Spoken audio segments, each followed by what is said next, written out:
We were living in Dunedin, we shifted to Opaho, and Arnold Divers lived across the fence, and I got to know him and his wife very well. He talked to me about skiing and was the one that got me really interested.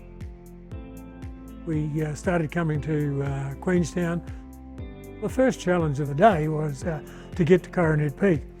It was really a mud road in those days, and the Mt Cook Company's buses were small, and in the mud we'd have to get out and push some of them. And occasionally, I don't know whether they were university students or who it was, that they would sing a song, "You can't go to heaven in a Mt Cook bus." And then you got out on the mountain and you stood in a queue. Having got on the lift, then you traversed all the way across down the mountain.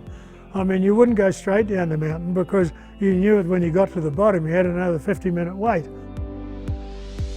In my early teens, my close friend Tom and I skied, I think it was 29,000 vertical metres, which was 68 runs on Coronet Express and 2 runs on Green Gates.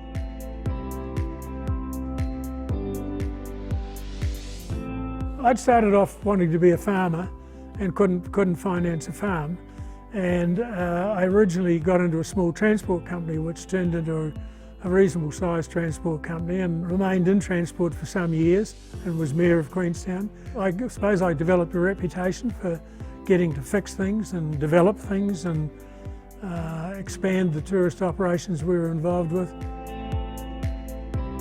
Was the manager of Mt Cook Company that came to see me in my office and said, "You know the ski fields are for sale, why don't you put in a bid and do it, because I know that if you do it, you're a local, you'll invest heavily and do something with the ski fields."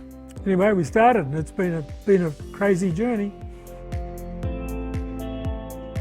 We've looked at going public, but I think our children appreciate what it is, and we've certainly see our grandchildren developing and they want to get involved, and I think it's great. One of my fondest memories on Coronet with my grandfather was cutting the ribbon to open Green Gates back in 2004. At the time, a big 6-seater detachable chair was a big deal, and I think it was really a game changer for the mountains. The fact is, you've got to invest, you've got to keep up with what's happening. You can't tell tourists what to do or where to go. We learnt that very early on. But you can provide the facilities and the equipment and everything else that goes with it. My grandfather's philosophy has always been to invest in the product and get it right, and that's why we're so lucky to have world-class facilities, from the base buildings to new lifts and the snowmaking technology. We have to get the product right and invest money, and it doesn't matter how you do it, it's for the customer in the back of your mind all the time. To make it easier for them to get here, to make it easier for them to get on the mountain.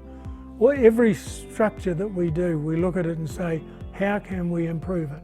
And when can we do it? And how quickly can we do it?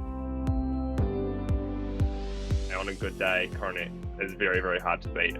It's a mountain with amazing history. It's a family mountain. It's a top-tier global racing training facility. It's a local's favourite, and it's just got an incredible vibe. It's definitely my favourite place to ski anywhere in the world. Yeah, I think that 75 years is really special for Coronet Peak and for Queenstown, because it's been a great partnership over the years.